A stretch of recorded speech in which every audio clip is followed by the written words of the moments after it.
Reporter Naomi Coles traveled to Polk County to see for herself why getting an accurate number of missing and dead from the storm has been such a challenge.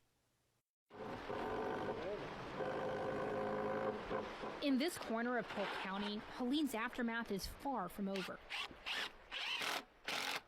When we got down here about 10 days ago, probably an acre and a quarter of it was covered in debris, probably about 25 feet tall.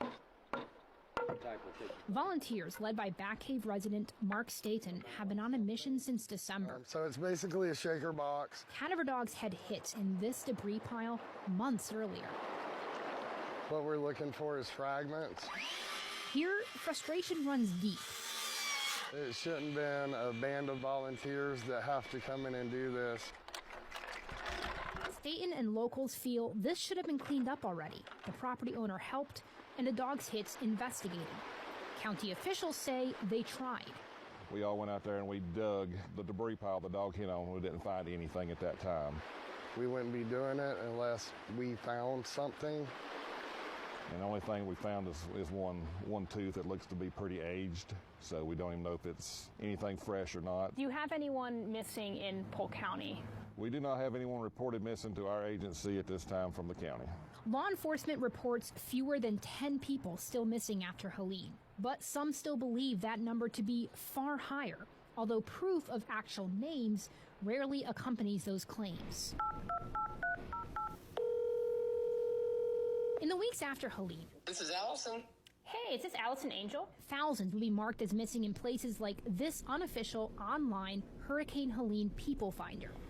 Yeah, I don't even know how I got on there. Anyone could add a name. Neighbors, coworkers, distant family, and acquaintances, meaning the vast majority of those people were fine, just hadn't been heard from. But their names often did not get cleared. When I called some of the names, they told me they were fine. I was never missing. That's led to online narratives that maintain without evidence that the state's current official count of 104 dead is hundreds off. How is that number calculated? So we pull information from multiple sources.